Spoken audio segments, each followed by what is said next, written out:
So today we go into the core of Freud's work that has to do with the psychosexual stages of development. And this is very important because Freud explains the routing of pathology largely across his career based upon the concepts of the psychosexual stages. So if we look at Freud's way of looking at things, there are two sets of concepts which he generated, which he comes back to over and over again. The first set of concepts is psychosexual stages of development. And the second set of concept is the concept of the structural model of the mind, the id, ego, and superego. So largely we will see the id, ego, and superego model and the psychosexual stages of development. The two put together is used by Freud to explain pathogenesis in most of the cases. One thing I'll repeat about Freud, I had said before, Freud moved from concept to concept as he kept creating original concepts across his career. What is difficult about Freud is he never explained the earlier concept or earlier cases using the new concept. Meaning, if we look at NAO, he solved the case of NAO before he arrived at the model of the mind. But after he arrived at the model of the mind, he never re-explained NAO in terms of the structural model of the mind or in terms of life and death instinct model of the mind. So he kept going ahead, but what he had explained at a particular point using then discovered concepts, he never re-explained it using the advanced concepts. So this is something very true for Freud. Actually, it's equally true from Lacan. It's equally true for Bion. That whenever we have a thinker, where we have the early thinker and the late thinker, and the two are radically different, usually what we find is the thinker doesn't take up the earlier work and re-explain in the light of the new concept. So that is true for Freud also. So let us today go in psychosexual stages of development. When we talk of psychosexual stages of development, we are talking of one particular form of development, one particular aspect of development. Now, development is a very wide word. In fact, there is a complete area in psychology called developmental psychology, which focuses only on this particular aspect in psychology, the aspect of development. Obviously, development happens all across life. We will restrict ourselves today to development of an infant. We will not go into development of an adult, development in the old age, and so on and so forth. We will restrict ourselves to infant development, 0 to 5 years. And this is a very eventful period in everyone's life, because every theorist in psychoanalysis has something to say about this period. So if we talk of 0 to 2, Freud has something to say what happens there. Klein has something to say what happens there. Kohut has something to say, and Lacan has something to say. Everyone has found something different what happens in 0 to 2 years of age, and obviously all of them are true, and nobody as yet has been able to synthesize all of it and create a grand theory. So what we have is parallel packets of knowledge about the same period of life, which as yet we are yet to synthesize. So when we talk of infant development, there are various aspects of this whole big thing called development. So there is a biological development which goes on from 0 to 5 years. There is a neurological development. There is a linguistic development. there is a cognitive development, there is a social development, and there is emotional development, which Freud approximated by the word psychosexual development. And we should remember that Freud uses the word sexual in the larger sense of the word eros. So when Freud says sexual, he is not only referring to the sexual act of consummation, but rather he is referring to eros in a larger sense. And in a more ancient context to the word eros, it is largely equivalent to what we would call pleasure. So Freud, when he talks about psychosexual development, the sexual part of it is not necessarily adult sexual relationship as we understand it, but rather it is taken in a larger sense of the word eros, meaning a movement of pleasure. And in an even larger sense, when he uses the word libido, and libido in one sense means movement of pleasure, but in another sense, it also means any movement in mental life. So Freud uses these words in very large, wide context of their meanings. So that we keep in mind. And with that, we can look at Freud's psychosexual stages. That Freud is talking only about this part, one part of development. He is not saying anything about neurological development, linguistic development, and so on. So all of these are happening in 0 to 5. Freud is addressing only one particular aspect of development, which he calls the psychosexual aspect of development. Now, what is the background to this? Background to this is that essentially man is a creature of pleasure. Maximizing pleasure and minimizing pain is something that unconsciously we keep doing all the time. And when we look at this word called pleasure, obviously there are 100 colors and flavors in which we experience this word and we want to experience it even more. So one part of this idea of pleasure is the infinity of desire. That the desire for pleasure is infinite. It's never satisfying. It's never closing down upon itself. It's always open across life. It wants variety and it wants repetition. At the same time, it also is subject to fatigue, to monotony. And this movement is always on. So one way to divide this whole area of pleasure is to look at sense pleasure. The pleasure of the 5 senses, of good food, of good music, good sex, good weather conditions, and so on, sense pleasures. The second category you can look at into ego pleasure, the pleasure of achievement, the pleasure of power, the pleasure of fame, the pleasure of prestige, the pleasure of respect. Then one looks at emotional pleasure, the pleasure of belonging, of love, of relating, of attachment. Then one looks at intellectual pleasure, the pleasure of knowing, the pleasure of advancing knowledge, the pleasure of researching, the pleasure of developing oneself cognitively. And we look at spiritual pleasure, the pleasure of seeking freedom from these desires, the pleasure of mystical exploration, the pleasure of self-observation, and so on.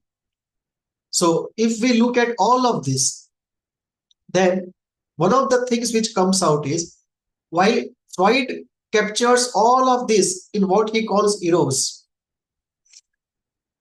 So he is capturing all of it in what he calls eros. He is not actually fine differentiating the way we are fine differentiating the various slices of pleasures. And if we look at it in this way, then the word poverty also takes a different meaning, and the word richness also takes a different meaning. Because then we will be looking at not only financial poverty, which usually we talk about, we'll be looking at emotional poverty, intellectual poverty, ethical poverty, aesthetic poverty, and so on. And so similarly, richness also will get redefined. That when we look at all these pleasures, some of them are natural, some of them are cultivated. And therefore, for richness, we will have to be rich in all these areas, and to be poor, we can be poor in any of these areas. So we can be financially rich and intellectually poor. So that is a different way of looking, but Freud looks at this whole movement as the movement of pleasure as eros. And when Freud talks about psychosexual development and the seeking of pleasure,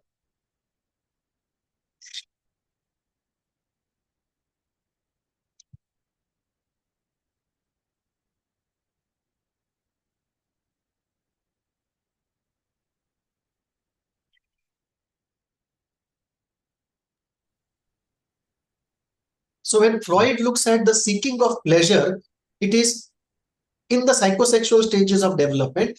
He is not fine tuning in this way, fine differentiating. He just puts it as a movement of pleasure. So then the goal will become abundance in the outer world, what we would call standard of life, and plenitude in the inner world, what we will call the quality of life. So they will get differentiated later on.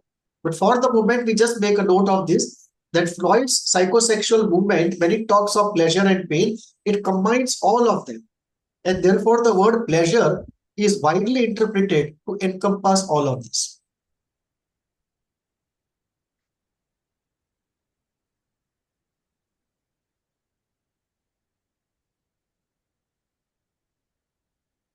Is Madhusudan trying to get in?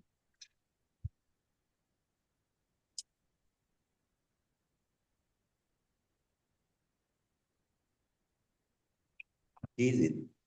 Okay, okay. So Freud talks of psychosexual stages of development, and one very important concept in this area is the concept of erotogenic zones. Freud mentions that the entire body is not equally sensitive to the movement of pleasure. There are different points in life, different parts of the body become centers of pleasure. And in that particular age, the system uses that particular part of the body to derive pleasure more than other parts of the body. That part of the body becomes a center for seeking pleasure. And that part Freud calls the erotogenic zone.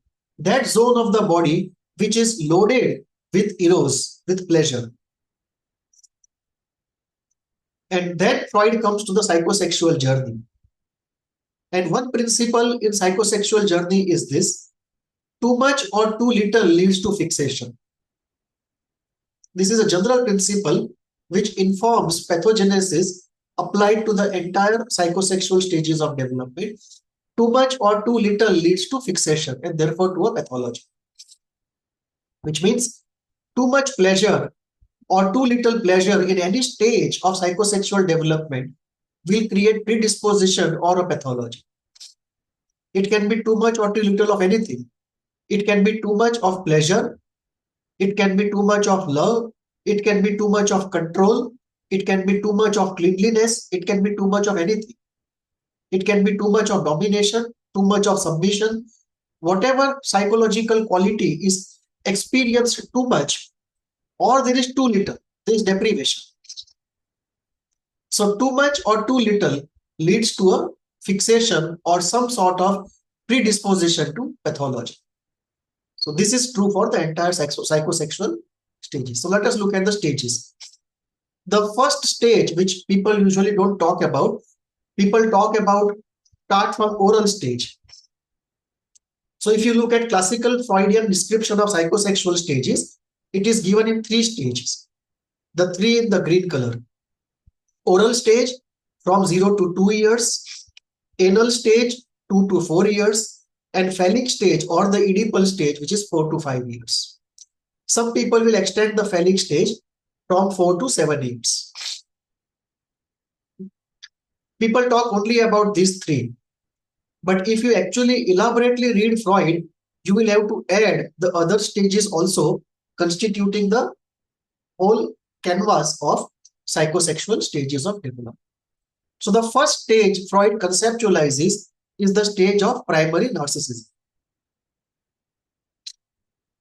Freud says, in the first few days or weeks of the infant, the infant does not have a clear idea of I and not I. So one of the fundamental ways in which we maintain sanity and we live life is by operating the idea of I and not I. That what is not me, this computer is not me, other person is not me. My bank account is mine, it's not somebody else's. My house is mine. So this fundamental idea of I and not I is at the root of psychic development, psychic operation. And Freud says in the first few days or weeks, this idea is not yet formed. And there is what Freud calls an oceanic feeling. This is very important, oceanic feeling. That one feels that one is completely one with everything.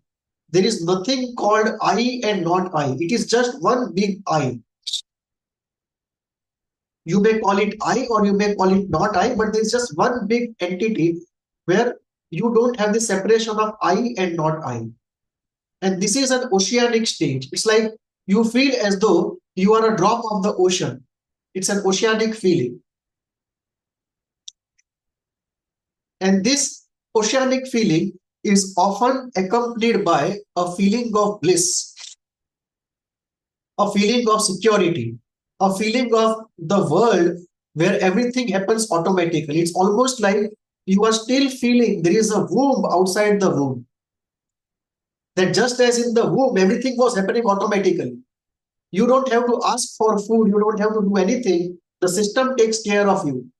And similarly, outside the womb, there is still this womb-like feeling that you are not separate from existence. It is just one existence and you are in that oceanic state. In spirituality, people say this is the state into which we want to go back. But the difference is this primary narcissism state is before the formation of ego, and the spiritual state is after the formation of ego. So there you actually first have a strong ego and then you transcend the ego. And this is pre-ego. Now, this state is very important because in this state, one feels omnipotent because there is nobody other than oneself. One feels oceanic. This alienation that we feel, that we have been extracted out of this whole fabric of nature, and now the situation is I versus the nature, I versus the world. This I versus something feeling, where one does not feel one is a part of an organic system, which is the whole, which is the central feeling of last 250 years, what we call modernity. That one of the central aspects of modernity is what we call alienation.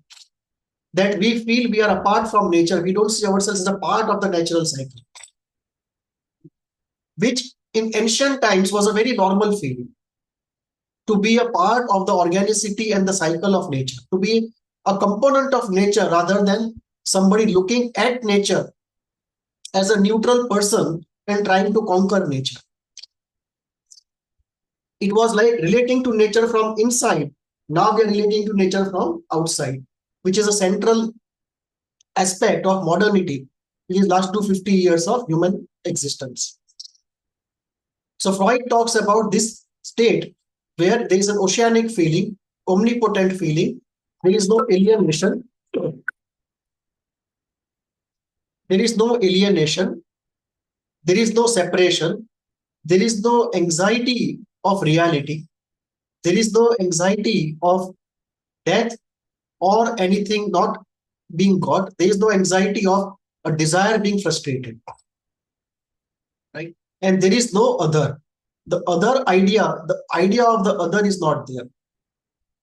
So this is a state of primary narcissism. This goes on, according to Freud, for a few days or a few weeks. And this state, very few people talk about. But when we come to pathology, we will see that this state is very important. This state is very important for many forms of schizophrenia with negative features, where the person feels very happy and then he feels terrified.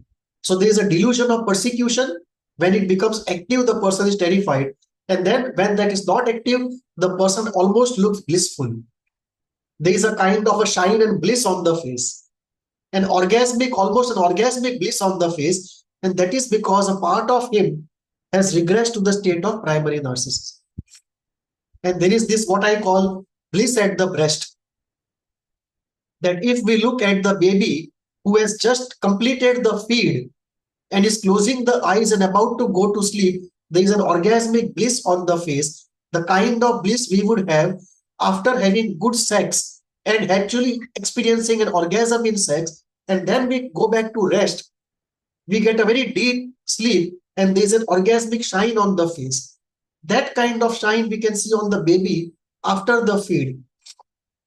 And that state where one is fully content, one feels everything is automatically working from him, oceanic state, omnipotence, bliss.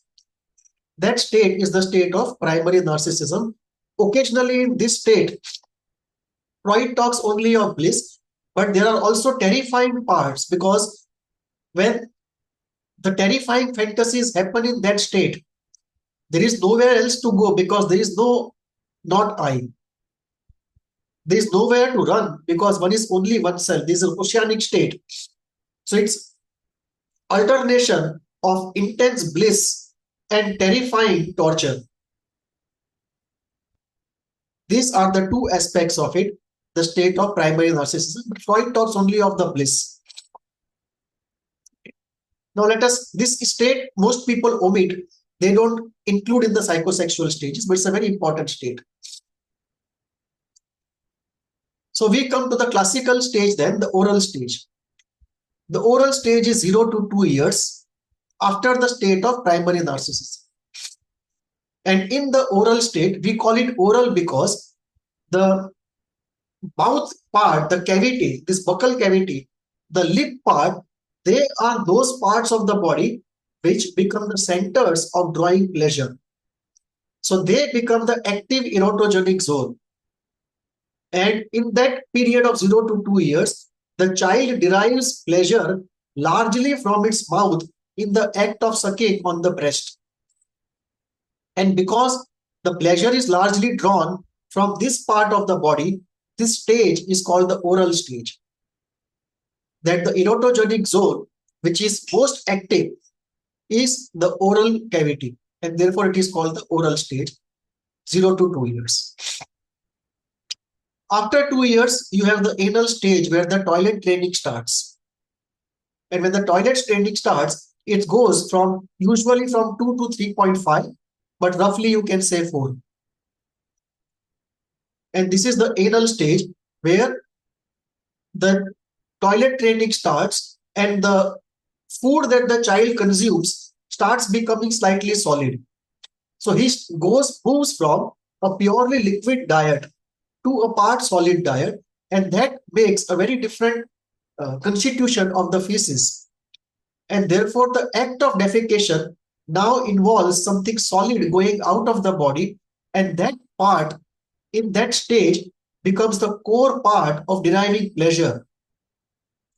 So this concentration, sensitivity is in that stage on the anal orifice, and therefore Freud calls it the anal stage. That part becomes the core erotogenic zone of that particular period. And this is the point of toilet training. This is the point of learning not to be natural, but to control oneself.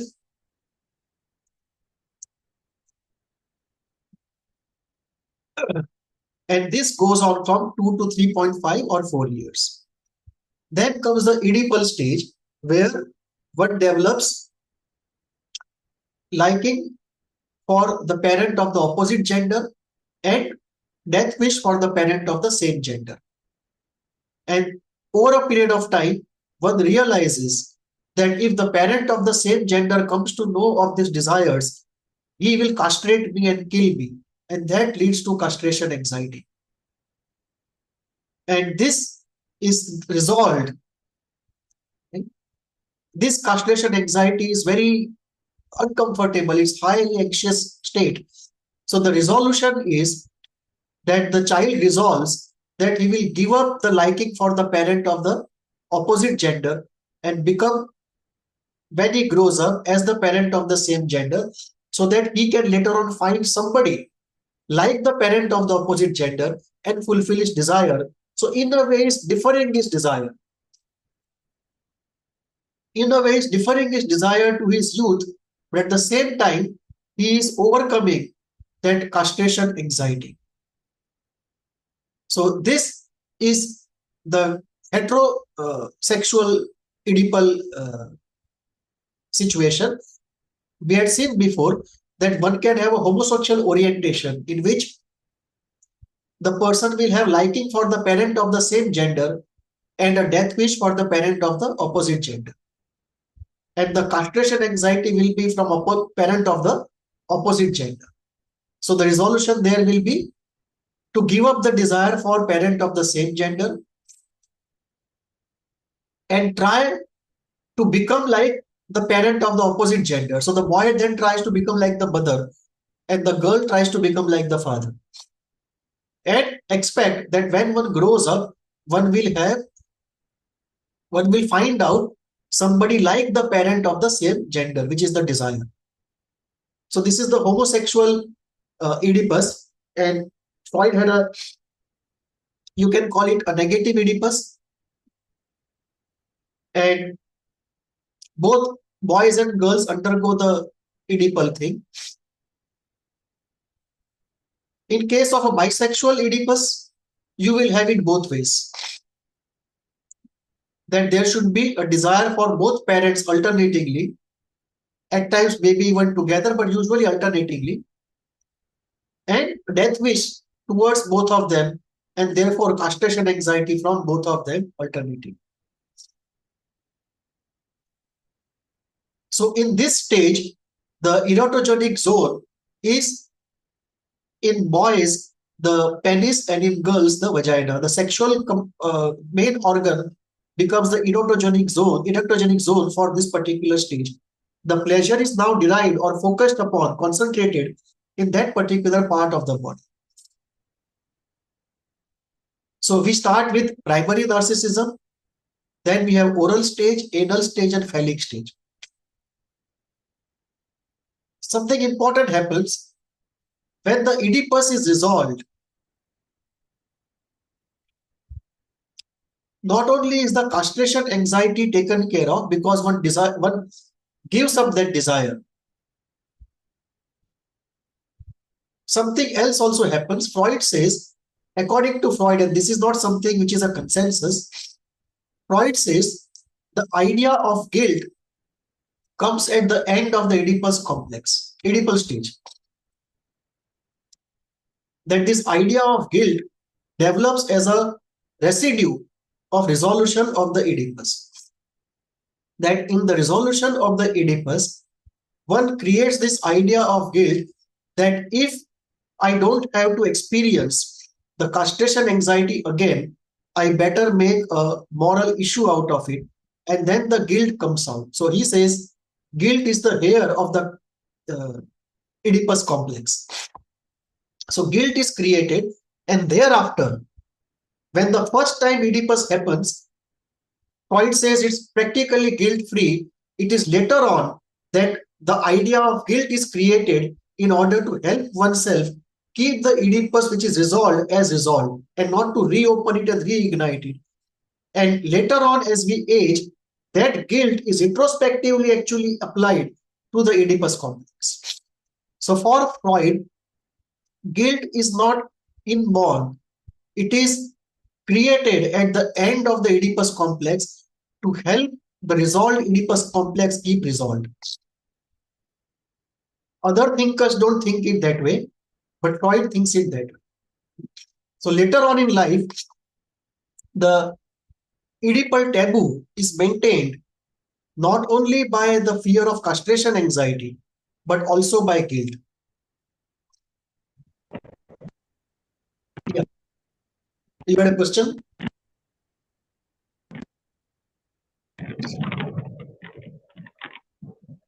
Hello.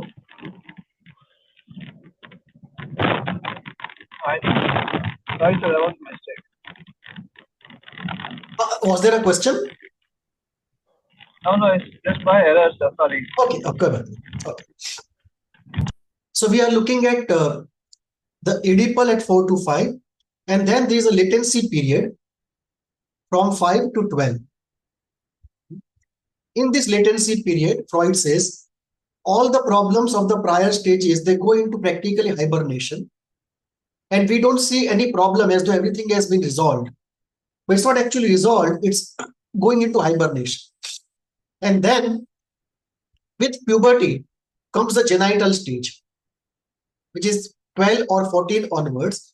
And there what happens is all these problems which were before the latency period, they become reactivated again. And that's one of the reasons why if you look at onset of most chronic pathology, they will be in puberty. That just after puberty ends, usually within a year or two, a chronic pathology starts. And that chronic pathology then goes on for a very long time. So what we see here is that what is unresolved of the oral, anal, and phallic stages, that goes into a kind of hibernation in latency period and re-emerges with renewed strength in the genital stage. So the packets reopen. The packets which have been kept in the cupboard, they reopen in the genital stage. So usually people talk only of oral, anal, and phallic stages, but all these stages put together constitute actually the psychosexual stages of development. Now what happens is all these oral urges, anal urges, they all submit themselves to a phallic organization. Meaning in the act of sex, in that erotic act of sexuality, one still satisfies the oral desires. Kissing or biting are typically oral activities. And we all know that they give us a sexual high. Similarly, the anal stage also has components of sadism and masochism, domination and submission. They also become part of the overall sexual act. That the sexual act also has a lot of aggression built into it. And that aggression, that the entire BDSM, if you look at it, the entire BDSM range, that is like vestiges of the anal stage which are operating under the wide arcade of genital organization. So what we will call adult sexuality. That within the arcade of adult sexuality, the oral components of kissing or biting will be operating. The anal components of aggression, of repetition, of domination, of submission, they will be operating. And this Oedipal stage then will become the overall organizing stage, and other stage will become subsidiaries to it. Right? Now, when the subsidiaries don't become subsidiaries, but they stand alone, then we have very different kind of sexual behavior. So, say domination or submission at the service of the sexual act is one thing, and domination or submission as a substitute to sexual act is something different. If somebody is practicing only domination or submission without the actual act of the penis entering the vagina, then that is a very different situation. We will say there that the anal stage remnants, which should be under the broad arcade of the genital stage, have taken themselves out of there and now are standing independently. And then the pleasure or the satisfaction will come only by that act and not the actual sexual act. And that can happen because of non-resolution of the Oedipal stage. That if the Oedipus is not resolved and the guilt or the castration anxiety is too high, then one regresses back to the anal stage and tries to derive satisfaction by what one finds there. And what one finds there are these elements. So the genital stage happens puberty onwards, and in that state, the remnants of the other stages, they come together and become subsidiary to the overarching organizing arcade of the adult sexuality, or what we call the genital stage. Two important points here. First, the idea of primary narcissism is very different from secondary narcissism. So when Freud uses the word narcissism, he actually means secondary narcissism. So primary narcissism is a stage according to Freud. But secondary narcissism is a disorder. Two are very different. So when Freud talks about primary narcissism, it is a state. The state before object relations comes in. It is a pre-object relations stage. Before I and not I become clear to the person. So before I and not I become clear, there is an oceanic state, and that state Freud calls as primary narcissism. It's not a disorder, it's a state. But the secondary narcissism is a disorder. When we use the word narcissism, or today we use it in the context of personality disorders, we call it narcissistic personality disorder. When we talk of that, actually we refer to secondary narcissism of Freud. And how that comes about is, Freud says, in the oral stage, 0 to 2 years, not only the oral activities happen, but relating also happens. So the child tries to go near to the mother to create an attachment and tries very hard, but the mother refuses to reciprocate in that attachment. And that creates two things which are very intense in the child's mind. One is the pain of trying to relate. And second is, one is not good enough. Inferiority. And the idea that if you go out to relate to somebody, it can result in pain. So the resolution there is pathological resolution, of course. The child realizes it's painful to try to relate, and so he creates a template: I am self-sufficient. So self-sufficiency is one element of secondary narcissism. That the attempt at attaching was frustrated, it was very painful, gave rise to two things. One, it is risky to try to attach, so be self-sufficient. And second is, maybe I was not good enough and therefore I was rejected. So the reaction to that is, I am grandiose, I am omnipotent. So secondary narcissism comes from a frustration of attempt at attachment in the oral stage, 0 to 2 years. So Freud, when he talks about it, he talks about rejection of child's attempt at attachment, or the mother herself being depressed because of which she rejects. He does not have to reject, but gets rejected in a way. The mother is suffering a postpartum depression, and the child tries to attach and does not get reciprocation. Or the mother, for some other reason, goes very, very cold, what is called the refrigerator mother. The cold refrigerator mother. So all this, the mother attacking the child, the mother refusing to reciprocate the attachment, the mother herself being depressed, or the mother being a cold refrigerator mother, all this become causes of narcissism, what Freud will call secondary narcissism. So when we use the word narcissism in the Freudian context, we are looking at secondary narcissism. And primary will be a state. Okay. Now let us look at some differences between Freud's psychosexual stages and what others have to say about the same period of life.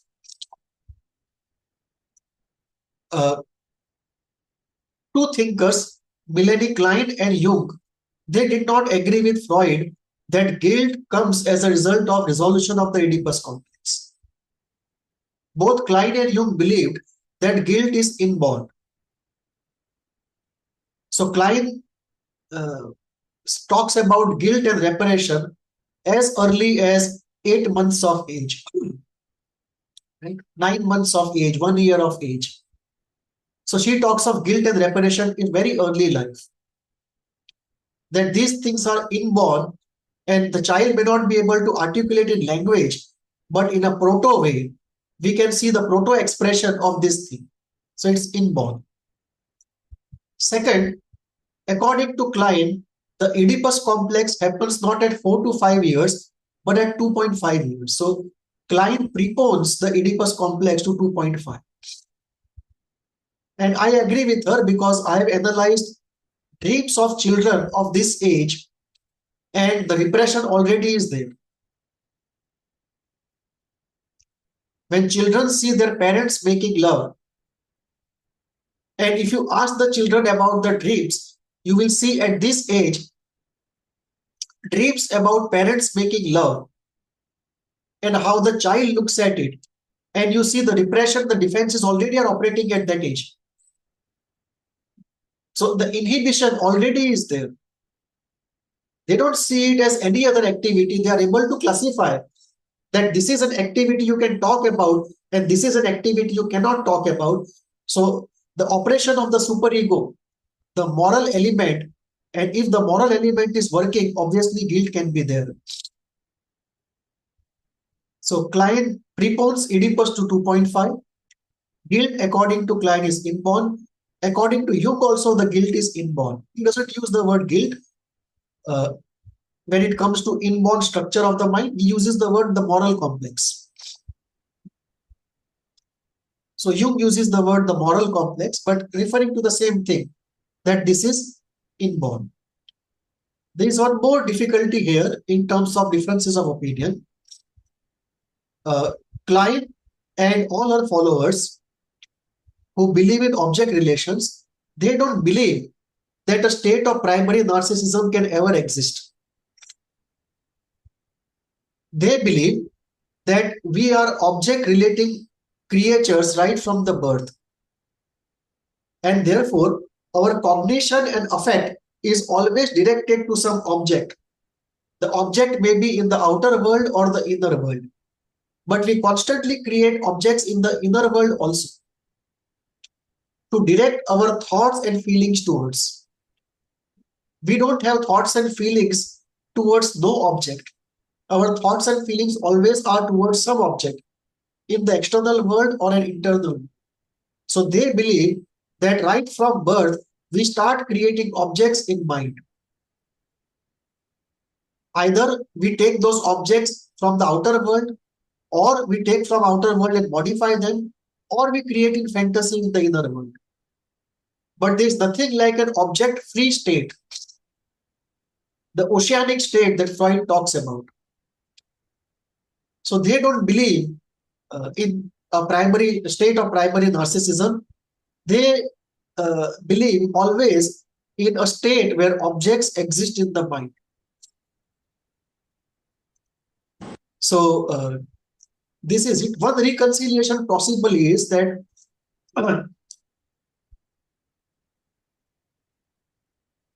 the state of primary narcissism, rather than being a stage, it may be a state. Stage means that continuously for first 3 weeks of your life, you are in the oceanic state. That will be a stage. But if you don't talk of a stage, but if you talk of a state, then you will see that maybe in the first few days, one is in the oceanic state, but very soon the stage turns into a state and you alternate between object relating states and a state of pure primary narcissism. That seems to be more likely the case rather than either of the extremes, that primary narcissism is an enduring stage or that it simply does not exist. And the reason being, in case of adult regression, very severe regression, we see exactly the same characteristics that Freud describes in primary narcissism. So many times we get to know what happens in early life, not by direct observation, but by observation of people who have regressed back. That the age of the man is 35, but he behaves like 2.5 years of age. So the biological body cannot go back, but the psychological part can go back. The psychological part is more plastic. So we see regression. I mean, the body does not turn from a 35-year-old to a 2.5-year, but in mind we can see that movement, what we call regression.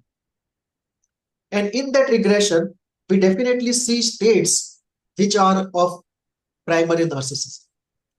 So the way out seems that perhaps it is a very short duration stage, and then it alternates as a state between object relation state and a state of primary narcissism till this state fades out, and then we have only object relations as a state of the mind.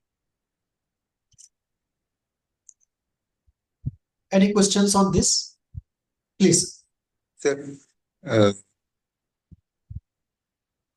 whatever is my personal reaction and doubt and difficulty rather than this thing, is that when a child observes parental act of sex, and rather than conceptualizing that he knows that it is not worth speaking out and it is guilt, rather than that, isn't it more empathizable that the child doesn't understand, gets into a state of shock or fear, and therefore does not speak about it, rather than having moral sense of guilt and hiding and all? Two, three things happen. The Uh-huh. first is that, as you said, the moral element comes later. Uh-huh. In the sense, one, when the parents slow down in the act or try to cover up that act, the child learns from the environment that the parents don't cover up when they are eating or when they are drinking water, but they try to cover up this act. And therefore, this is qualitatively a different kind of an action. So he learns from the parents that there is a taboo and inhibition related to that. That all other actions happen very normally, openly. But this does not happen normally, openly, and the parents try to cover up. So the sense of the guilt and shame of the parents evokes a corresponding understanding in the child. That is one element of it. The second element of it has to do with that initially the child is terrified because the child can see the sexual act as a very aggressive act, almost an attack, especially of the father on the mother. And that creates a very different dynamic, that the child is terrified of losing the very objects on which he depends. So that creates a crisis of survival and a crisis of helplessness. That the child wants to save the parent because whoever is not on top in that act, that person is seen as being attacked. And therefore the child would like to save it, but the child feels helpless. And the second aspect is that that helplessness goes away very soon because the act stops. And the moment the act stops, the child sees that the object of dependence is still undamaged. And when that parent comes back to the child, he is reassured of continuity of those objects. At the same time, the child feels afraid of the one who attacked the other. Because the child is dependent on the mother, and if the mother cannot encounter the father, then the child fears the father even more. So those kind of dynamics of looking at it as an aggressive act, as an act of domination, as an act of possible destruction, before the child comes to conclude that this is a kind of a regular act and the object of attachment survives this act. And this also creates idea of the other, that there is something between the two where I can not be a part of it. Yeah, Madhusudan. Suppose that the child never witnesses such a thing in the lifetime, then Okay. Then we have to go into the metaphorical, then we have to look into two parts. One is the sexual activation of the child at 4 to 5, right? Where the fear is of the desire and the death wish. So there, even if he has not witnessed the sexual act, the rest of the Oedipus still will be there.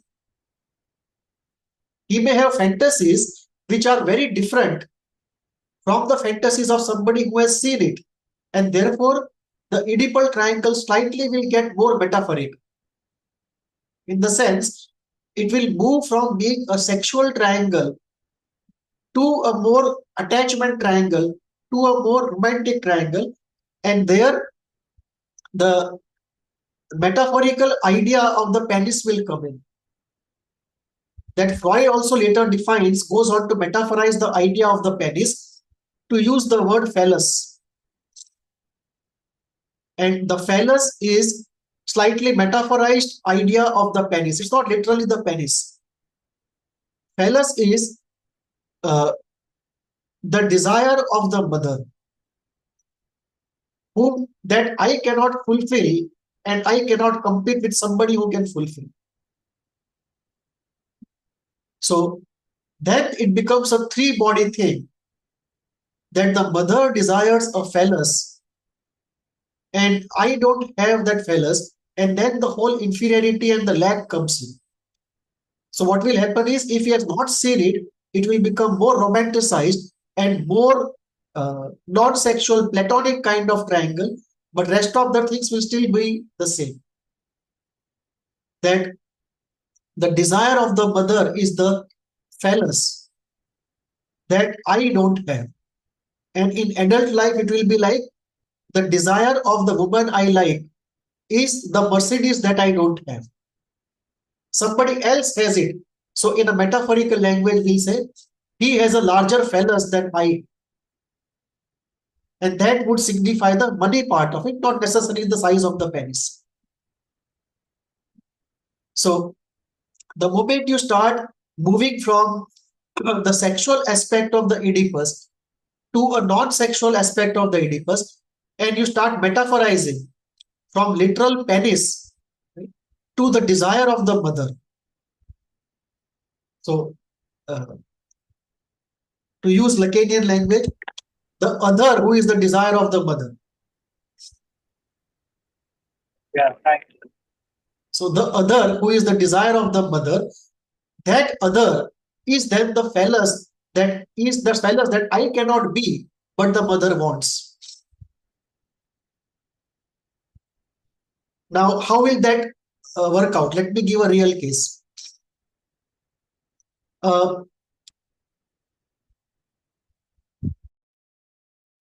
Somebody has a combo trait of OCPD and sociopathy of stealing money. A boy has been brought in who has a trait of stealing money, and some people call it obsessive trait and somebody call it a sociopathic trait. So different people have made different diagnoses, but you can put both of them together. Both of them are actually there. Now, the explanation here will be, what does stealing money mean to him?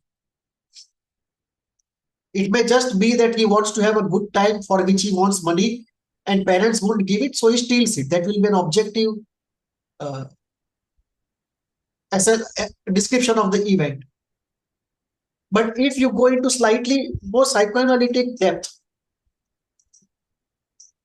that the boy already comes from a rich family and he does not have actually a scarcity of money.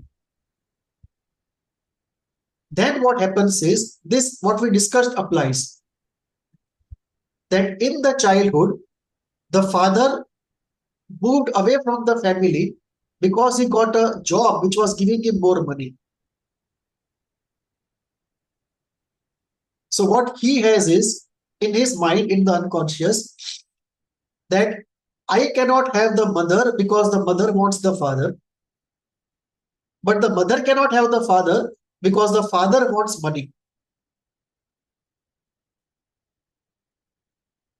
So my desire is the mother's desire is the father's desire is money. So something that I desire is less valuable than something else. So if I want to steal the mother from the father, I steal father's money.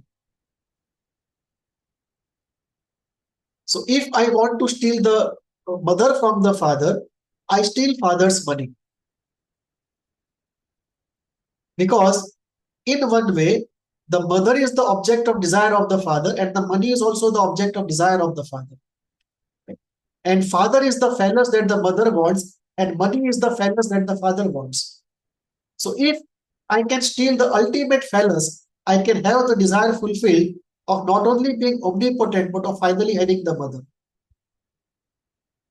So that will be a deep psychoanalytic kind of thing related to this part sociopathic, part obsessive problem of stealing money of a boy who comes from a rich family, has no need to steal money.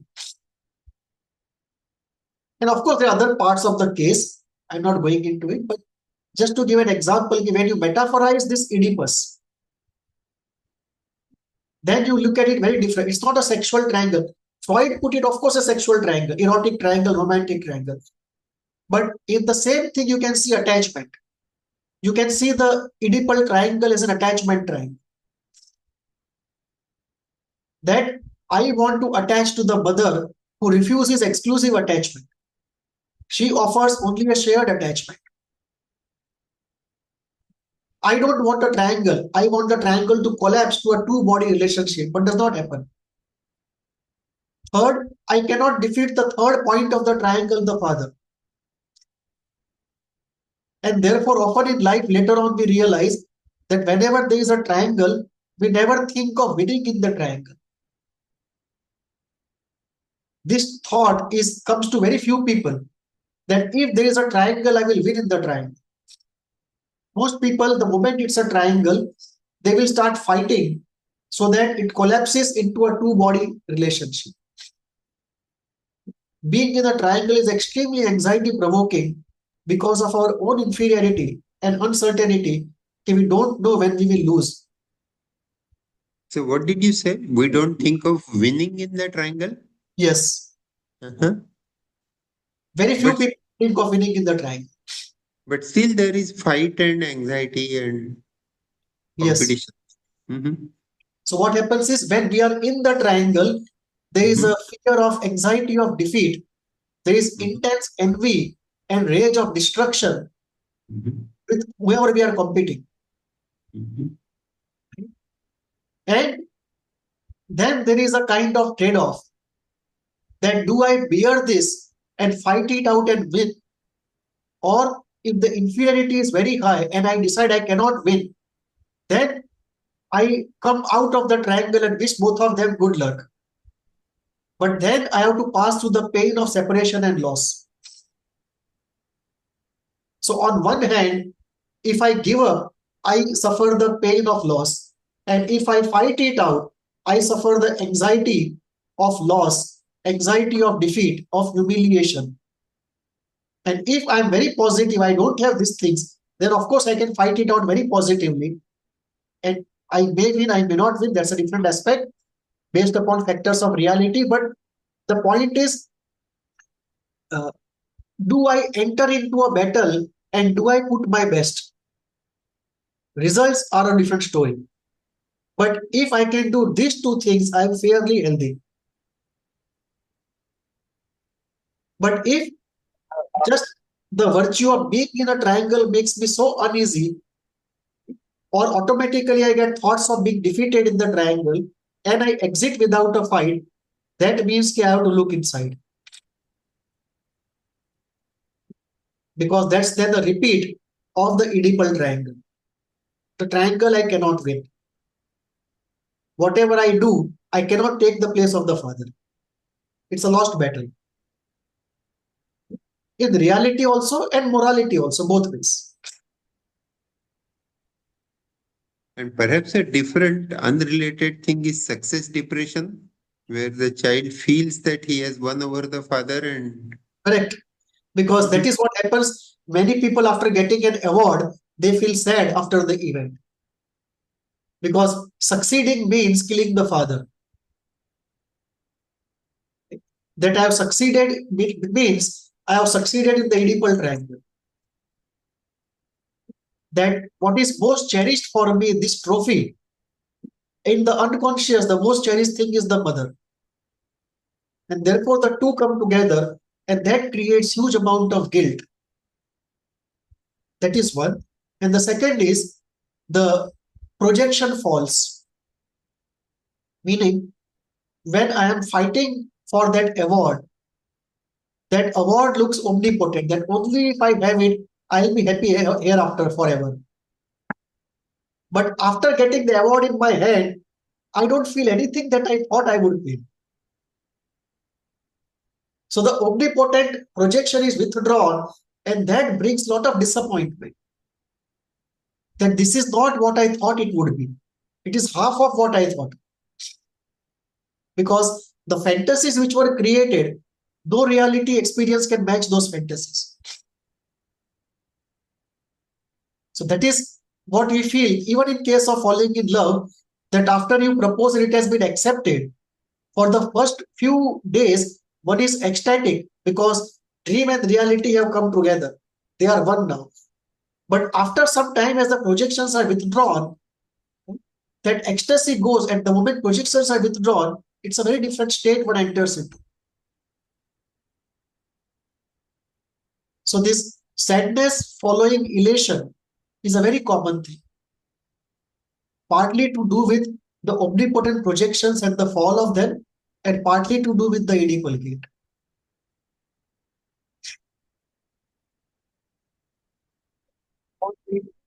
The father is abusive, Ha, and the child feels that the father never had the mother anyway. ha. Then you have an entitled child who can either become a leadership material or who will turn into good for nothing. The idea will be this. If you look at many people who have been leaders, they had this kind of a thing. Take the example of Bill Clinton. So Bill Clinton was an absent father. So if the father is absent from the family, or emotionally not strongly related to the mother, or the mother does not like him, then in all probability what will happen is the mother's attachment will fall upon the child, and child will become the center of universe for the mother. So in that case, the child already is experiencing an Oedipal victory. And that Oedipal victory creates lot of confidence and lot of self-entitlement. He gets an idea that what I cherish most, I must have and I can have. So there, the problem is of appreciation of the constraints of reality. That one can grow up thinking one can play the game of life with a loaded dice. It's a different kind of entitlement and different kind of lack of appreciating the constraints of reality that comes in. And in such cases, actually, many times the Oedipal fixation is even more because the child is actually living it out. So, because the child and the mother in such a situation are enmeshed, it's a fused relationship most of the time. And when you have that kind of a fused relationship, the Oedipus becomes even stronger. And if you analyze the dreams of this group, the Oedipal component in the dream will be far larger than other comparable groups. So you will have a combination of narcissism, very strong Oedipus, very strong sense of entitlement, and difficulty in adjusting to the constraints of reality, especially the authority figures. Because he has never learned actually to adjust to authority figures in a pleasant way, in a harmonious way, in a way that is acceptable to the inner world. So that is more likely. And that can go either ways. If the person is talented and slightly sincere, he can get into a leadership material. If he is not talented, not sincere, he can easily descend into a addictive kind of or an inertia-led life based upon entitlement. Somebody else earns for me. Somebody else provides me. That kind of entitlement and doing nothing kind of thing. Or if it is midway, then he will find it difficult to work in organizations, and he will by and large choose a standalone profession. So let's say if he is an MBA, he will become a consultant. If he is a doctor, he would rather be consultant to 3 hospitals than to be an employee. Because the moment he is into an employee situation, the hierarchy comes in, and with hierarchy, the relation with the boss comes in. And the hierarchy above him taking decisions comes in. All of that becomes unbearable. So if one is in government service, then you cannot be thrown out. It will lead to a lot of fights. And if it's a private situation, then probably he will get out of it and become a consultant. Any questions, please? This is the crux of the whole Freudian thing. Thank you, sir. Yeah, I got it.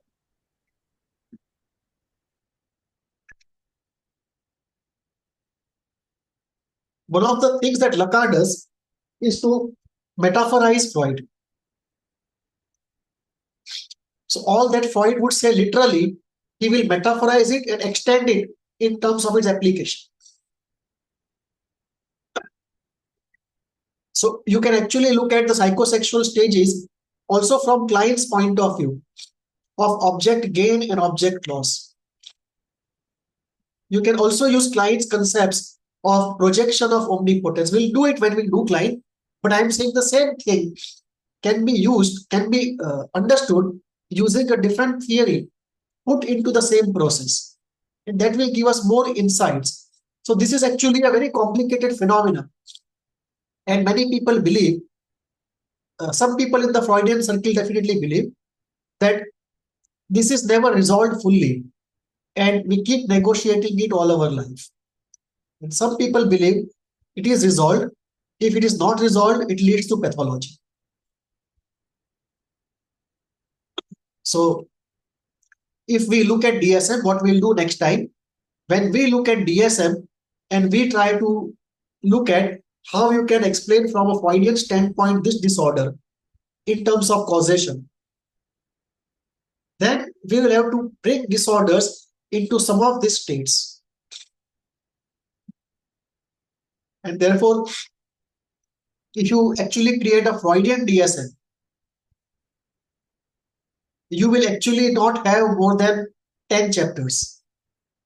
Because in Freud's ideas, he would put as those 7 to 10 things as the core cause of all the disorders which are above. So those 155 disorders of DSM will converge into those 10 categories. Similarly, when we do a Kleinian thing and we try to make a Kleinian DSM, you will have even less number of elemental causalities.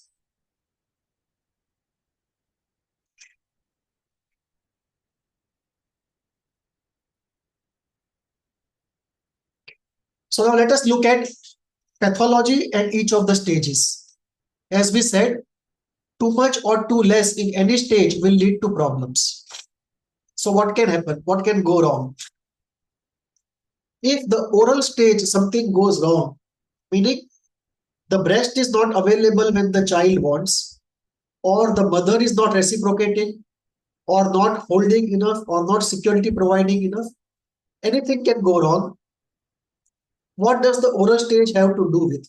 It will create, if everything goes right, you will have survival assurance. If something goes wrong, there will be a survival anxiety throughout. In CBT, we will say the world is not a safe place. That template will get created here.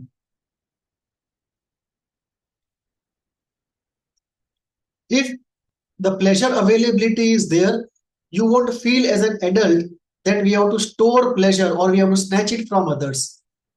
One feels assured that the pleasure one wants will come.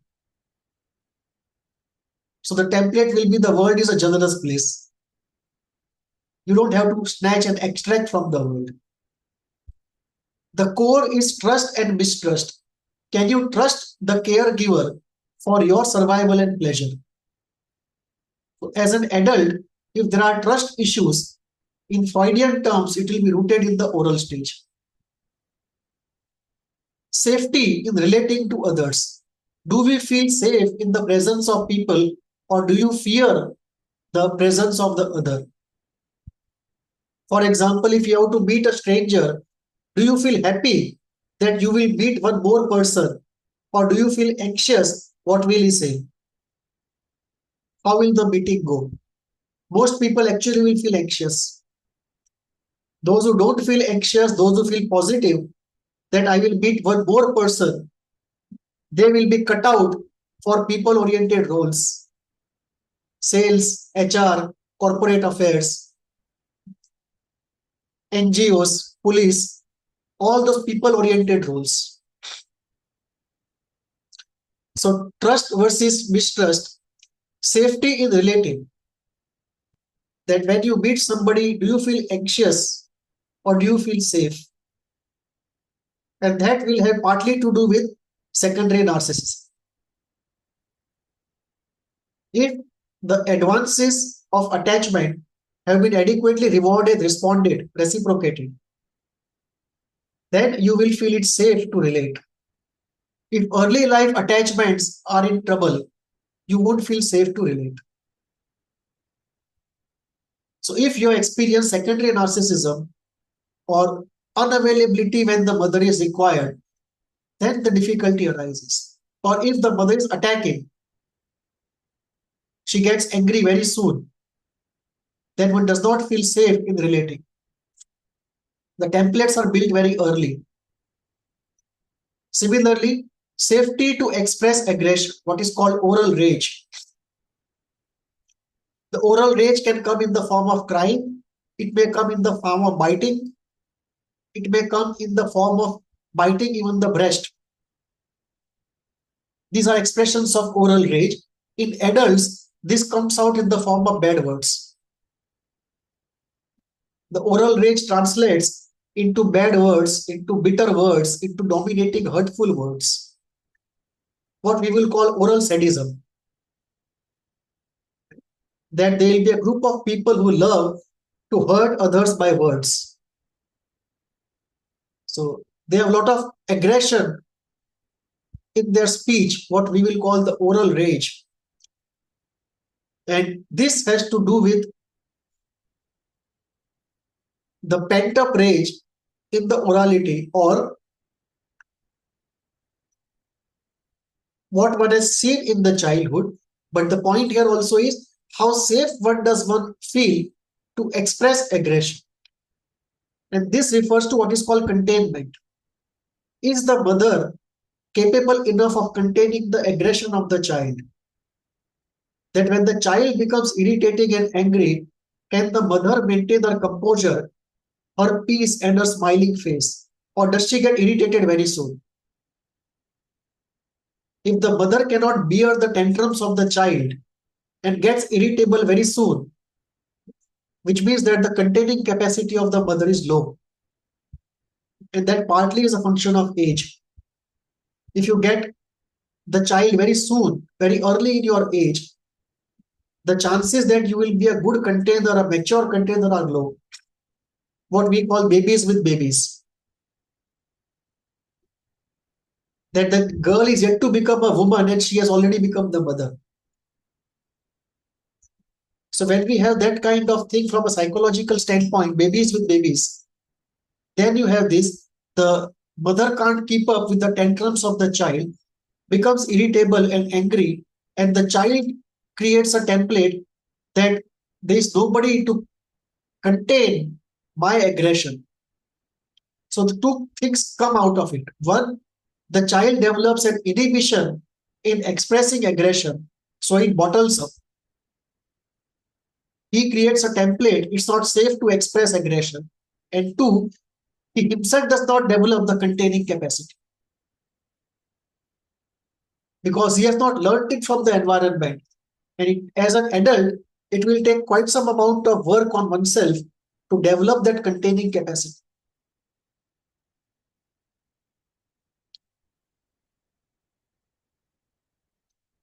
What else is rooted in this stage?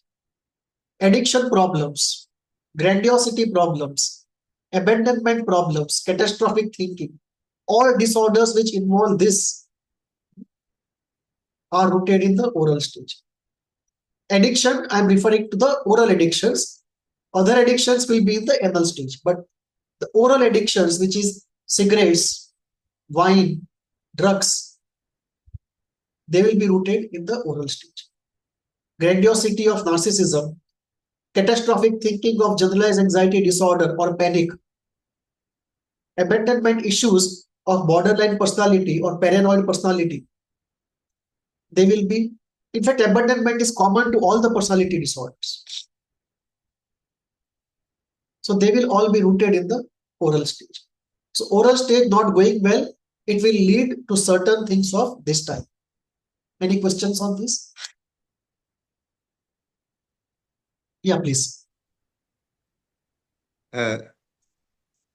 Considering the mother is little elderly and bears a child, which is more common these days, that also may make the mother more irritable because she has missed quite a lot of way stations during her development, or that she has no sufficient resources. Her health is already frail, and then she gets. So that also can lead to difficulty, qualitative maternal deprivation, if I may say so. Correct. So that also can happen. Some more factors which can add to this are, if the mother feels she has to give up the career because of it, or there is a break in career and therefore there is a hidden anger towards the child, that because of this I have to give it up, or the mother never wanted it but the family persisted and finally the mother gave in, or the mother suddenly started feeling very lonely and she saw that this very little in common with the husband and the initial attraction has worn off, and then they try to have something together as a common thing, and then because it was never the really the desire, it was a kind of a coping mechanism. It's like the child is now a coping mechanism to save a failed marriage. So all of this can lead to the same thing. And very importantly, what the mother has seen her mother do, that's very important. I remember a young mother to settle the scores in the family. She said when the family was thinking of leaving her to her parents' place, she insisted, no, now I will, that is what she uttered to me. I will definitely get pregnant and only then leave this house. I had a similar case. There was a girl and the mother-in-law was very dominating. Husband was not able to stand up to the mother-in-law, and she had already one child. She had the second child, and the mother-in-law prevailed upon the rest of the family to have the abortion. So she did not want it, but she had an abortion. And she kept it in her mind to take revenge.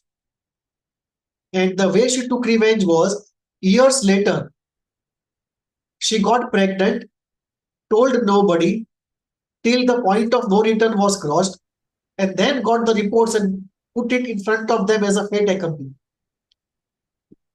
That now I have a child, you never wanted it, but I have it. Now do what you can do. So that was it is still on. Fantastic. Yeah, it is still on. So Freud was correct. yeah. Revenge is a very important aspect of human behavior. We are far more vindictive than we would like to believe. So oral,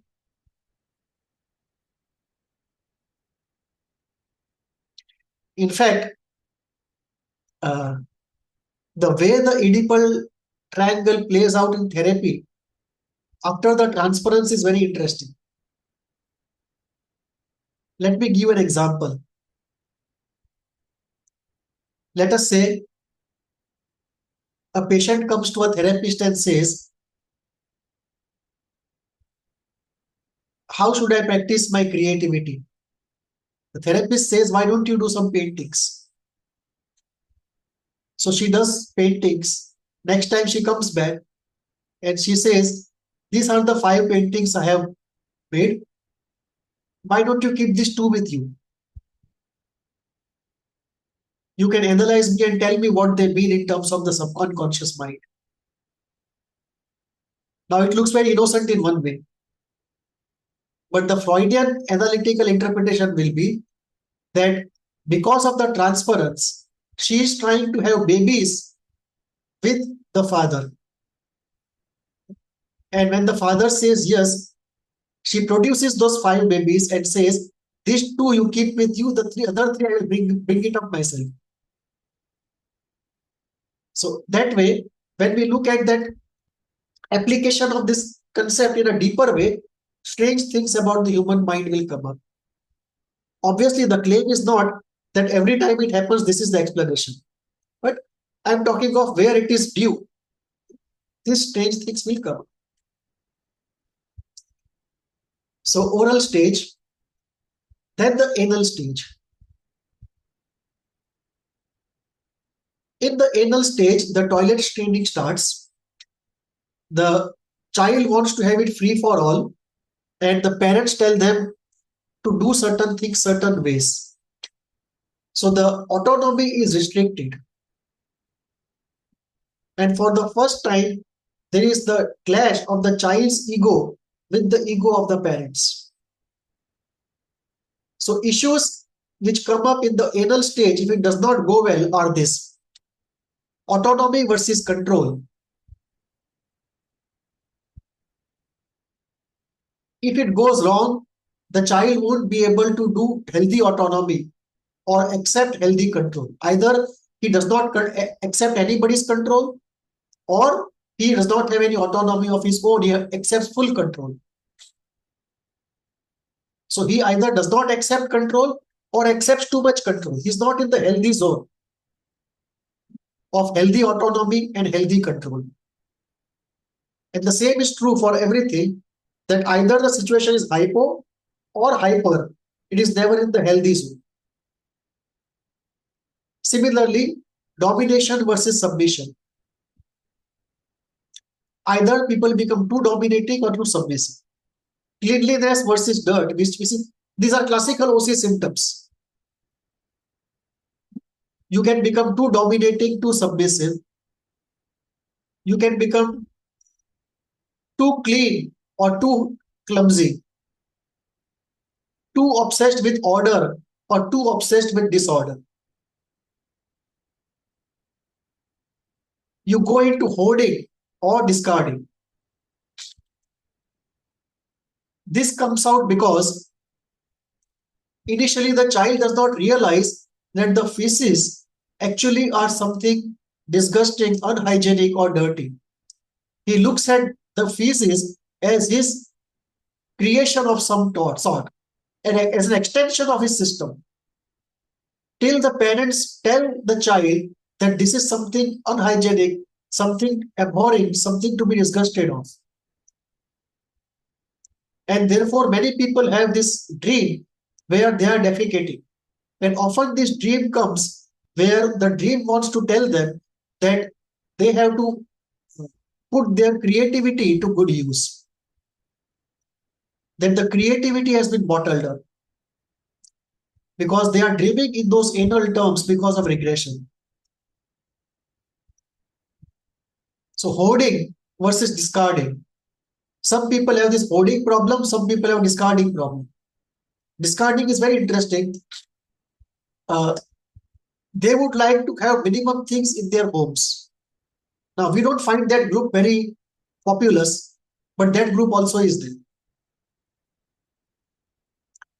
Then we look at sadism versus masochism. Instead of having aggression in the healthy zone, it is directed towards the other in excessive amount or towards oneself in excessive amount. Then greed, the hoarding of the feces. So the greed is accumulation and hoarding of a particular type related to money or related to objects, and repetition. So anything going wrong in the anal phase, either the parents are too strict or too lenient, and either of these things can happen.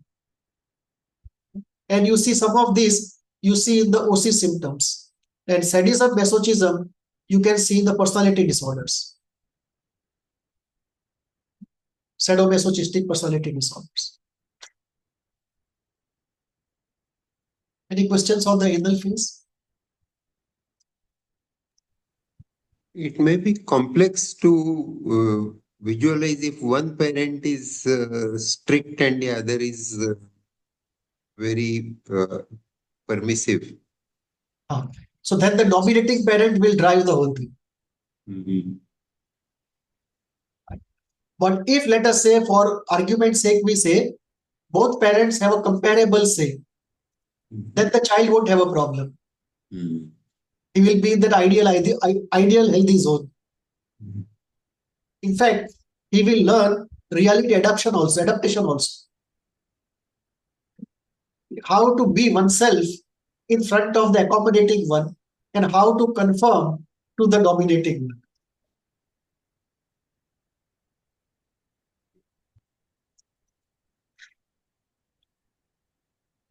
The phallic or the Oedipal stage. It has to do with things related to anxiety. Usually are rooted in this stage. Things related to authority are rooted in this stage. Things related to guilt. Things related to confidence, entrepreneurship, initiative taking, and ability to work in triangles, squares, or larger groups in society. They are rooted in how well we have gone through the Oedipal phase. And when we do Klein, we will come to the point that just as the Oedipal phase is important, what happens before it is also important, and that actually influences our performance in the Oedipal period. So Freud talks of this almost as independent stages, consequently occurring one after the other. But actually, the outcome of one has an effect on the next one. If the anal phase has been problematic, the chances that the Oedipal phase will be problematic are higher. If the oral phase has been problematic, the chances that the anal and the phallic phase will be problematic are higher because you already go into that stage with a predisposition. You already go there with some sort of a defect, some sort of a limitation. Imagine two children, one going into the phallic phase without any problem in the oral or anal, and the second child going into the phallic phase with problems in the oral and anal. The probability of this child not negotiating Oedipal successfully are higher. So the pre-Oedipal events influence the success of the Oedipal phase. Similarly, performance in any stage is influenced by events of the stage preceding that stage. So it's a kind of a accumulative process. then the problems accumulate. Something wrong happens at 6 months of age, it will carry on and influence something at 2.5. That will carry on, influence something at 4.5. And all this will collectively come together at puberty. So no problem goes away. They all remain there and they come up in puberty. If the problems are so acute that they cannot even undergo hibernation, which means there is no latency period, then we are looking at real difficult pathology. Anyway, if it comes up after hibernation in the puberty period, we are looking at a long drawn chronic pathology. But if the latency period also cannot be observed, there is just florid activation even in the latency period, then we are looking at something real difficult. There is one of the Woody Allen movies in which there is a boy of 7 years in a class and he kisses a girl. And there is a dialogue which says, even Freud said there was a latency period. That you don't see latency period in that boy. Right? He is already in a genital stage, even in the latency period. So if the latency period also is not there, for example, childhood schizophrenia or something in the childhood, that you just don't have the latency period. It's a very difficult situation.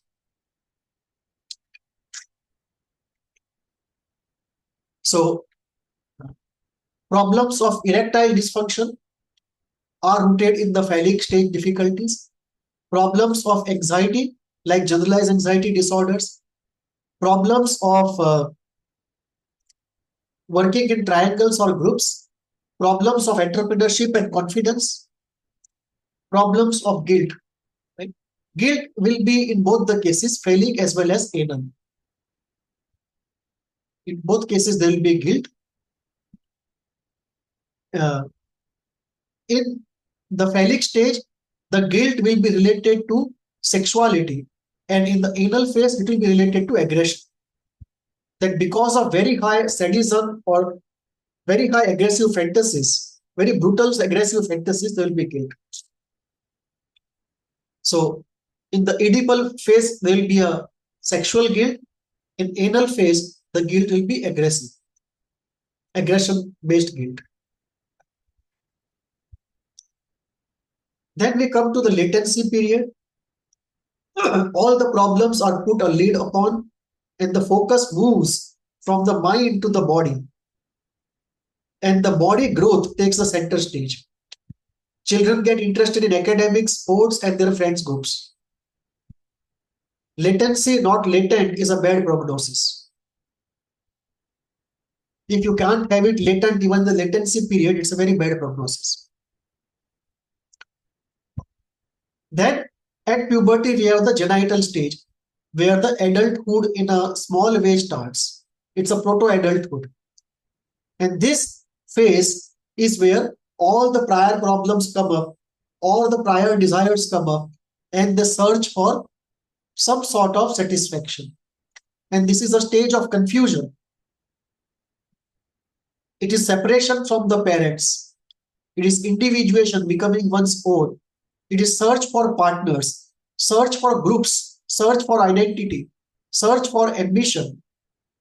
Like all the generics in us are waiting to find their specific expression. Like the drive for power wants to know, should I become a politician? Should I become an industrialist? Should I become a police person? How do I satisfy my will to power? The desire for love wants to find its own satisfaction. So every desire wants to find what specific way it can satisfy itself. And that search for specifics is a confused search. Takes a lot of time. So it is that period, and the unresolved problems surface with enhanced vigor. 50 to 60% of chronic pathology starts therefore at the genital stage, the puberty.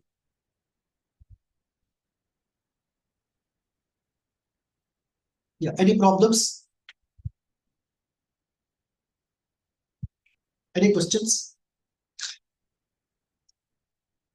I don't know so much about the current age issues, but in relatively when we were in those kind of genital stage, there was not so much of separation, individuation, partners, and this thing in the genital stage that was available to majority of the students from middle school or high school.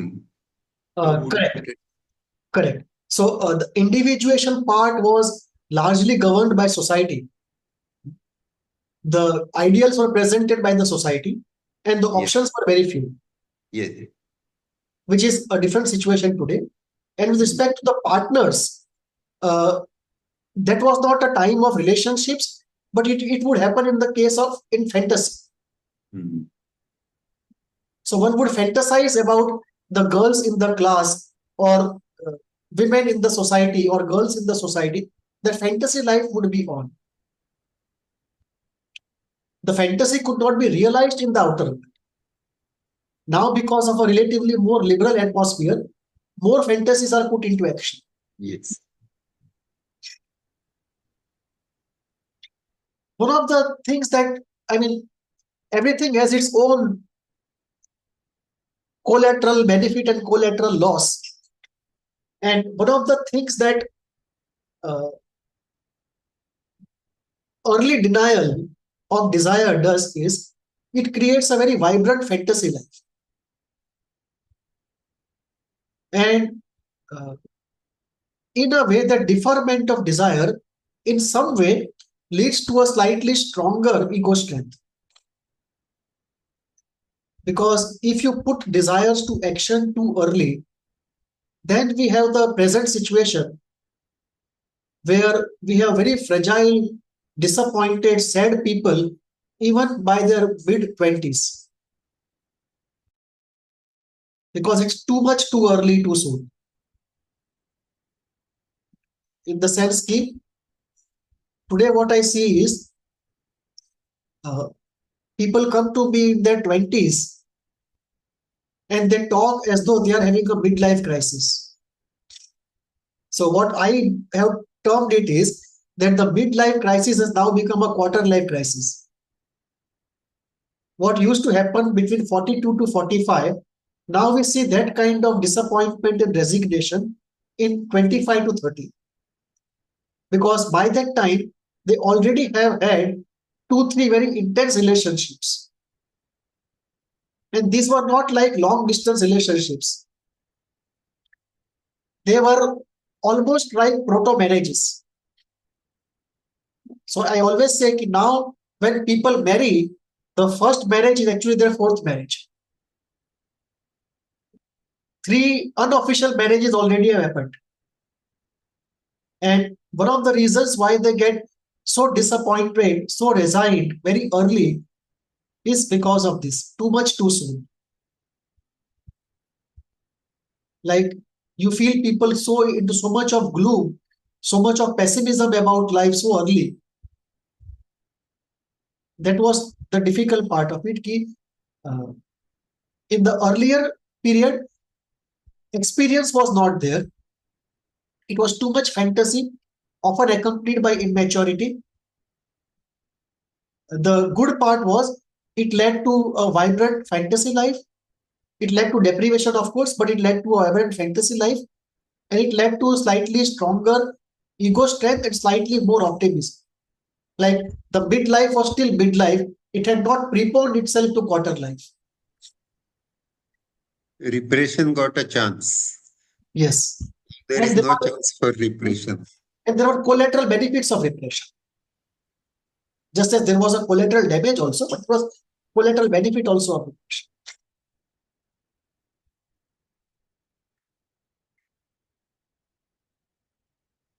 Okay. Now Freud has one more idea which we'll go into, is the idea of component instincts. So Freud says in his book 3 Essays on Theory of Sexuality, 1905, that these 4 things are inborn in us and they are component instincts, meaning components of an instinct. And they come together under the overarching organization of the instinct of pleasure. And the four are sadism, masochism, voyeurism, exhibitionism. Sadism meaning the pleasure one gets by giving pain to the other. Masochism is the pleasure one gets by giving pain to oneself. And this can be in different shades. Right? The most dramatic and vibrant will be beating oneself in the sexual act or just beating oneself. But more shaded and more calibrated manifestation will be denial of pleasure. That one wants to spend 10,000 rupees in Diwali. One buys everything for somebody but does not buy anything for himself. That denial of pleasure to oneself is a form of masochism.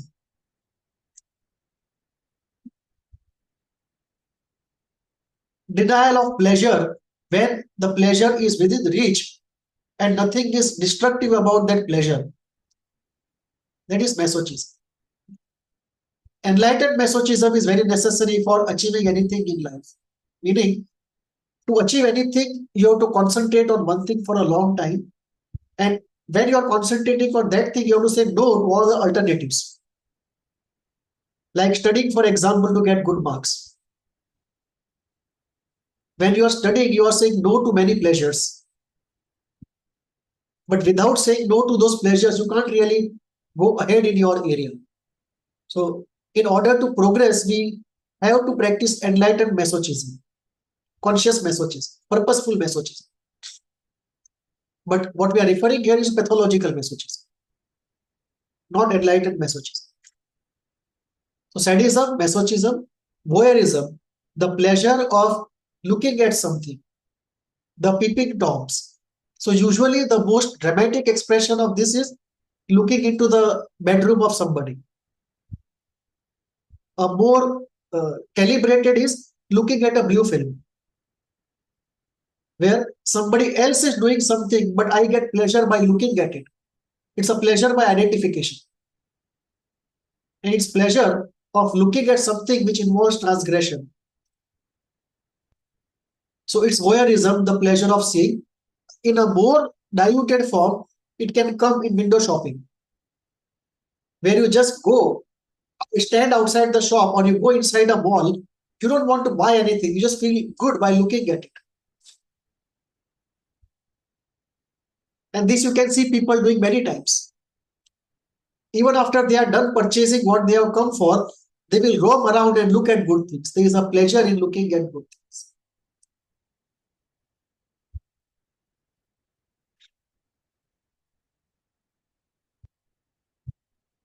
Now, if you, there is an element of transgression involved in voyeurism, but if you remove that thing and you generalize it, then it becomes what Freud calls scopophilia, the pleasure of looking at something. And that can happen even in case of staring at women or staring at men. The voyeurism, the scopophilia. In fact, Freud says that what we call curiosity for knowledge is actually a sublimation of scopophilia. The pleasure of knowing what is there. And exhibitionism, which is showing off oneself.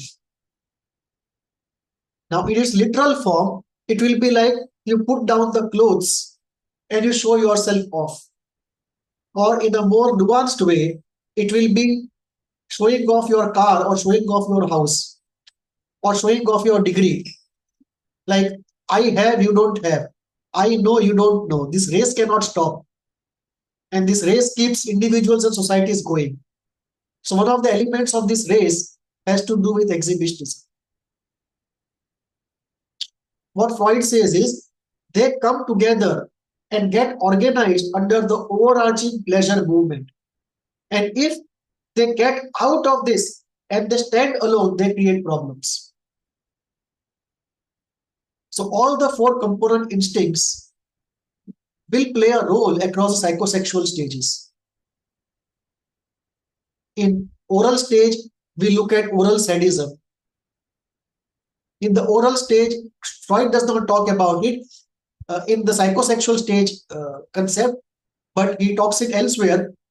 And Kohut takes it up very seriously that we want to do exhibitionism and we want people to admire us.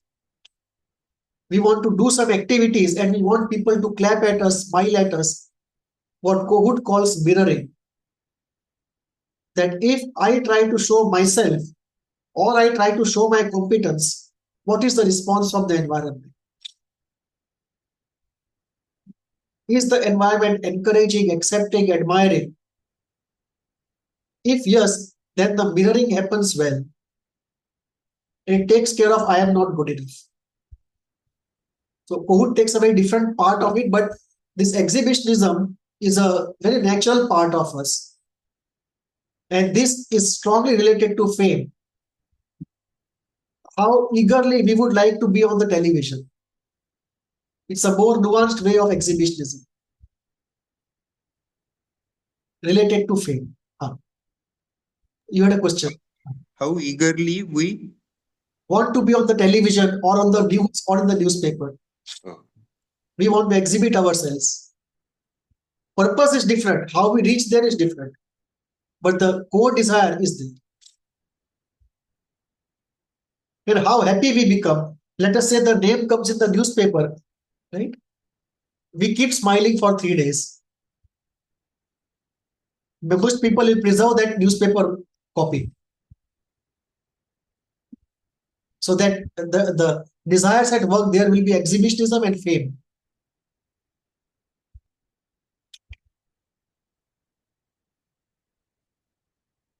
The exhibitionism also will come in the Oedipal stage. It will come partly in the anal stage, and voyeurism will definitely come in the oral stage also and in the Oedipal stage also. And sadism will definitely come in the anal stage, oral stage, anal stage, and as well as in the Oedipal phase.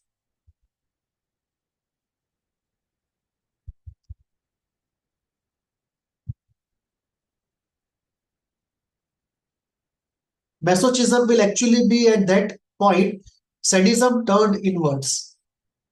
That if aggression cannot be expressed, it turns back upon oneself. And what appears masochism is actually inverted sadism.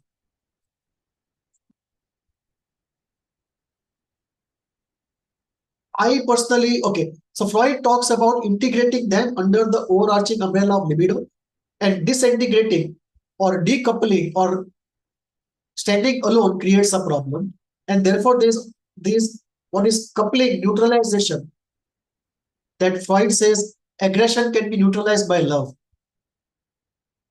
So the aggressive instinct and the love, they come together and sort of neutralizes the aggressive component.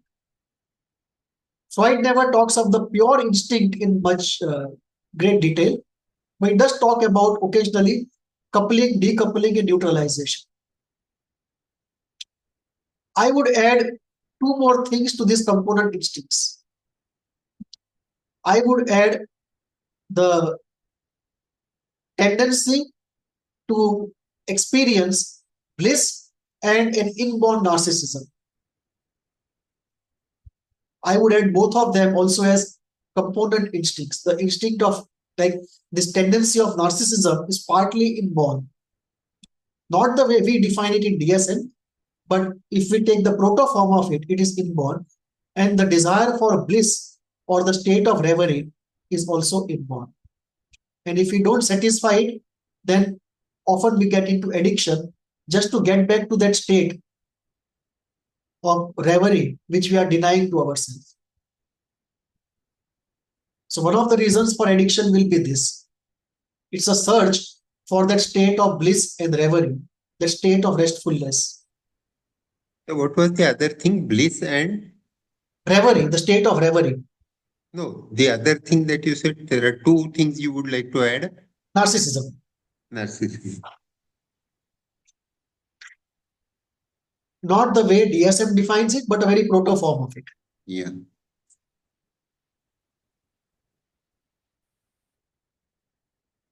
Now let us look at how we relate these 2 disorders in DSM-5. If we look at schizophrenia with negative features, where often the person is seen happy, we will relate it to the state of primary narcissism. That part of the person is regressing there. So what will happen there is, let us say there is a delusion of persecution, and when that is inactive, the person feels very happy. Then what we'll say is, in Freudian terms, there is repressed homosexuality, non-resolution of the Oedipus stage, and going back to the state of primary narcissism. All the three movements are there in that problem. That the homosexuality is repressed. The manifestation of homosexuality in the Oedipal stage also is repressed. Both of them are leading to delusion of persecution. And when that becomes inactive and the person seems very happy but does not do anything, there is a regression to the state of primary narcissism. If we look at narcissistic personality disorder or paranoid personality disorder, we will say they are outcomes of problems in the Oedipal stage. If we look at entire erectile dysfunction problems, we will say they are outcomes of non-resolution of the Oedipal state. If we look at certain forms of homosexuality, not all, they will be outcomes of problems in Oedipal state. And there we'll have to define natural homosexuality and defensive homosexuality. Natural will be natural without any problem. Defensive will be that it's a defense against an Oedipal non-resolution. It's so difficult even to talk about it because the entire woke movement has created a situation where if you talk of defensive homosexuality, they pounce upon you as homophobic. So I often tell them that if it's defensive, then our job is to set the person free from defenses and then make his choices. We are not here to oppose homosexuality, but if there is a defensive element, we have to release that problem and then let the person choose without having to use those defenses. Obsessive compulsive disorders, anything that involves a lot of repetition can be linked to something in the anal stage. Generalized anxiety disorder, delusion of persecution, catastrophic thinking, certain forms of panic, they can be linked to Oedipal problems. Depression can be linked to Oedipal problems. It can be linked to oral problems. It can be linked to loss of narcissistically related object. Freud's idea of depression is that one, anger turned inwards, that I have anger towards somebody, it turns back on me because I can't express it. That is one idea. Second is bottling up of sadness. I have too much sadness I cannot release. That second core of depression. Third is loss of somebody I was related to in an ambivalent way. Meaning, I am related to somebody in such a way that I have love, hate, and anger towards the same person. So when that person is gone, and I cannot substitute that person because the person was so special in a particular way. Say, for example, death of the father. You can't find a substitute easily. If you lose a friend, you can find a substitute. But how do you substitute the loss of the father? So Freud says the anger towards that now turns back on me because the only way I can deal with loss is to make that person a part of myself. So I have to deny that loss. I cannot bear that loss. I cannot substitute that person. I cannot fill that vacuum. The vacuum is unbearable. So what I do is I start becoming partly like that person. And thereby I deny the loss. So I have internalized that person. But in that process, What was towards him is now towards me. It was Freud's idea. In his language, he would say it is loss of ambivalently cathected narcissistic object. That was his technical way of putting it, but simple words, when the loss happens where the relationship was ambivalent and substitution is not possible, the only way to deal with the loss is to make that person your own in some way, and then feelings towards him now turn back upon you, aggression towards him now turns back upon you, and that in his idea, in his view, was one of the reasons of depression. So anger turning back, loss of an ambivalent relationship, or too much of sadness. Addiction, of course, there are different types of it, but certain forms of addiction are related to Oedipus, certain forms of addiction are related to the oral phase.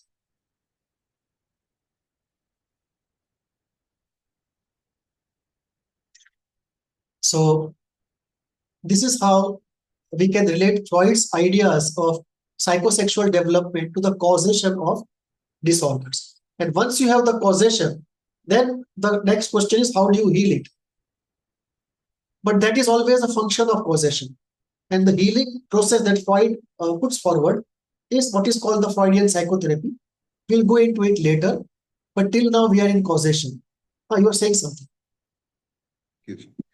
There are two things. First is I did not understand why there should be too much of sadness in the first place in depression. And second was schizophrenia with negative features. It's very hard to imagine that they were happy. There are not many chronic negative state schizophrenics who are happy. Most of the times they are actually miserable and so they're so disorganized. Correct. They cannot integrate a feeling to experience that as a feeling. True. So this is a very minor group, but distinctly there, because as luck would have it, I have run into many of them. Okay, sir. That is where I actually encountered this state of bliss and primary narcissism is so important. Now, what are the characteristics of this group? The characteristics are they have a delusion of persecution or some sort of schizophrenic issue. Most of them have fragile narcissism also. So it is not only schizophrenia, they also get diagnosed on the PD spectrum. The narcissistic part is fragile, and therefore it hurts them to have somebody to consult to. So one of the problems they have is, how do I admit that I have a problem and I need somebody to heal me? So they usually don't come for therapy. They are pushed into therapy by family members, and within a few sessions, they find a reason to eject, and they actually eject. They don't complete therapy. But in the therapy sessions, and when you ask them, how does he spend his day? You will get at some points he's very happy. He's so happy that we feel he's healthier than we are.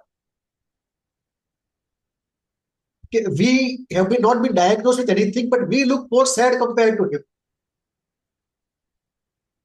So I agree. This is one group. What was second question? Why there should be so much of sadness? So what happens is this, that as we said before, if we look at the entire affect life cycle or feeling life cycle, the first part is generation. So let us say sadness is generated. Let us say why it is generated in the oral stage. Let us say the mother starts working after 6 months of leave, right? And the child cries extensively. He experiences that as abandonment, and he experiences it as intense loss of the only object in whom he invested in. And that creates many feelings, including sadness. Now what happens is, once it is created, how much of it can be expressed? Let us say 100% is expressed, nothing is left behind, the problem is solved. But that is not usually the case. So much is generated that the system finds it difficult to process all of it. So the system stores a part of it and expresses a part of it. Second, people around may not allow full expression. That if you keep crying, they will get angry. They will give you toys, or they will talk to you, or they will get angry, they will beat you, they'll do something. But they don't want expression of sadness in front of them. It unsettles them. So no negative emotion, be it anger, fear, pain, guilt, shame, envy. Nobody likes to encounter these feelings in front of them. So people directly or indirectly ask you not to express. So that creates the accumulation. Third, people are told in the process of growing up that you have to learn to keep things inside. You can't go out expressing everything in society. Fourth, often hurt can happen where we don't want to tell the person who have hurt us that we have been hurt. Fifth, things can happen where we don't have any control over it. And nothing can be done about it. It's just the loss is there. So all of this creates sadness which cannot be expressed fully, and therefore accumulation starts. And it is like, imagine a bucket inside. When the bucket overflows, symptom starts. Till the buckets have empty space, nothing will happen. Like if you have a 5-liter bucket, till it is full, nothing will happen. When it is full, even one drop will cause an overflow. So this is how the accumulation thing happens, and that is where you can have depression, which is sadness-led, depression, which is anger-led, depression, which is guilt-led, depression, which is just hopelessness-led. So there will be very different forms of depression, and they will have different features. Like anger-led, too little sleep. Sadness-led, too much of sleep.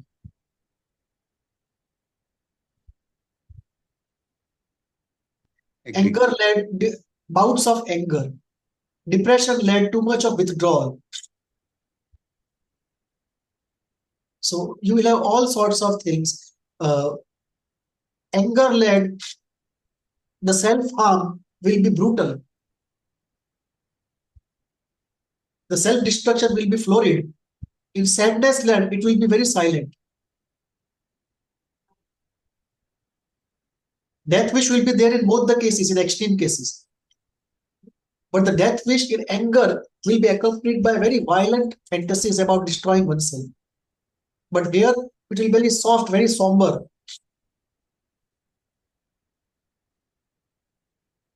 And in guilt-led, there will be a lot of self-reproach. Only if I had not done this, only if I had done this,